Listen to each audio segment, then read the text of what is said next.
अब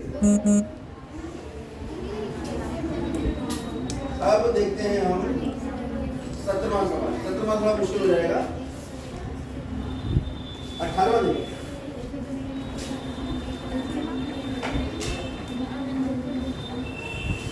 किसी एपी के चौथे और 8वें पदों का योग 24 है। किताब कितने बच्चों के पास है?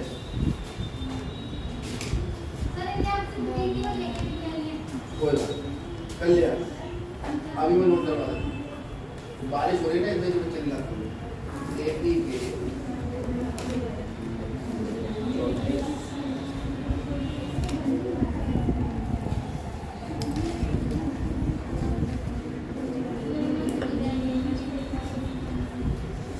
इस सवाल में जो हमारा तीसरा पार्ट है, दो चरों में रैखिक समीकरण, उस पार्ट का प्रयोग इस सवाल में होगा।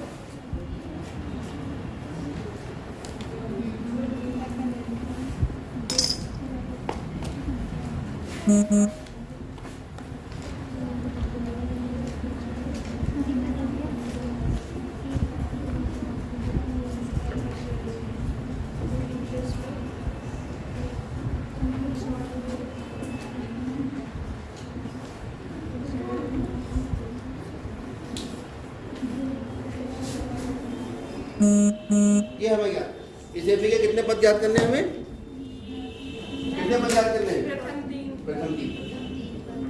ठीक। अच्छा ये बताओ, ये nवां पद है, यहाँ से अगर मैं दूसरा पद निकालूंगा तो कितना आएगा? n का मान कितना रख दिया मैंने? 2। कितना आएगा? a प्लस 2 माइनस 1 यानी 1 गुणा d। अगर तीसरा पद निकालूंगा तब कितना आएगा? a प्लस 3 माइनस 1 यानी 2d। अगर चौथा पद निकालूंगा तो a प्लस 3d। ऐसे बताओ 20वां पद निकालूंगा तो कितना आएगा? a प्लस d का गुणांक जो भी पद निकालेंगे उससे 1 कम ले लेंगे। a प्लस d का गुणांक जो भी पद निकाल रहे हैं उससे 1। क्लियर हो गई बात? अब देखो क्या कहा है।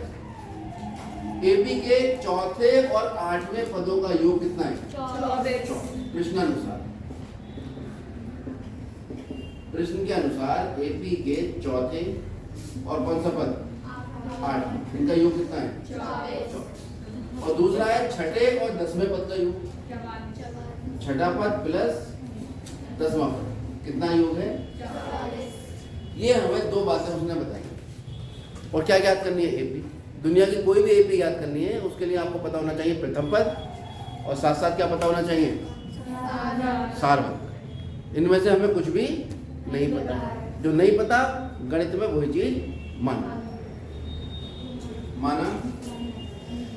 गणित का बच्चा रोज छोले पूरी रायता खाता है, तो भले रोटी खा रहा है लेकिन वो मान लेगा छोले भी रखे रायता। माना प्रथम पद ए तथा सारवंतर कितना है? डी। ठीक है। तो अब ये बताओ, ये जो हमारे पास A4 प्लस A8 है, A चौथा पद और 8वें पद का योग कितना है? तो चौथा पद कितना आएगा इस वाले हिसाब से? A plus 3D। 8वां पद कितना आएगा? A प्लस 7D बराबर 24। A प्लस A कितना हुआ? 2A 7 3 10D बराबर 24। 2 कॉमन ले लो इसमें से।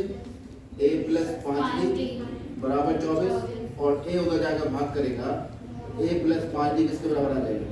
12। 2 गुणा करा, इधर क्या करेगा? भाग, कितना रह जाएगा? 12। एक समीकरण हमने निकाला। कहां से निकली? प्रथम स्थिति। दूसरी स्थिति ये है, इसका प्रयोग कर लेते। दूसरी स्थिति है हमारे पास छठा पद और 10वें पद का योग कितना है?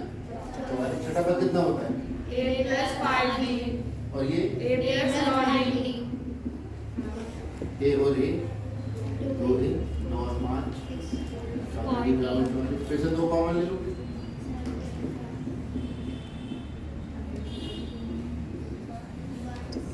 ये तो जाके भाग करें, कितना हो जाएगा?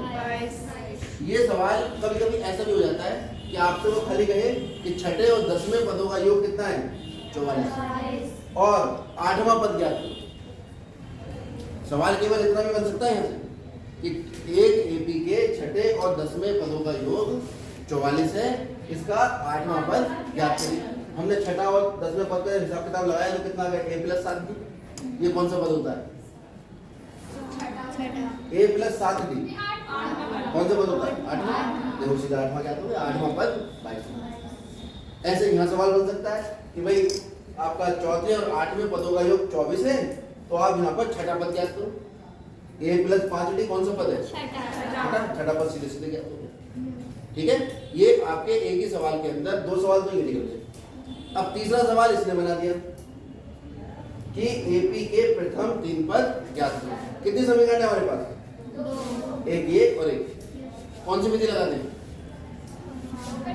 विलोपन विधि। विलोपन विधि क्या करते हैं? ऊपर नीचे रख के और घटा लेते हैं गुणांक बराबर है। तो हम देख रहे हैं a का गुणांक 1 है, यहाँ भी a का गुणांक 1 है। इसको इसके नीचे लिखो a प्लस 5d बराबर 12 समीकरण नंबर 1। तो क्या करोगे? घटाओ, ये माइनस ये माइनस ये माइनस, कितना आ गया? 10। 7 में से 5 गया, कितना बचा? 2d। ये कितना हुआ? ये d का मान निकल आया था 2d बराबर 10। तो d का मान कितना आ गया? 5। ये d का मान उठाकर समीकरण 1 या समीकरण 2 में से किसी में भी रख दें। बहुत तेजी से उतार।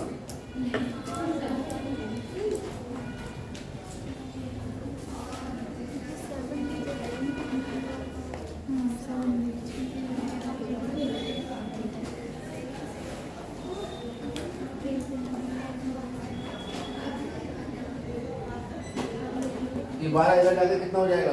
10 इधर जाएगा, माइनस का होगा। 12 माइनस 10 9। अब एपी के प्रथम 3 पद कौन कौन से होते हैं? a प्लस d और a प्लस 2। a कितना है? 2। और a प्लस d कितना है? 5। और a प्लस 2 गुणा 5 कितना आ गया? 2। और ये तो 2 था,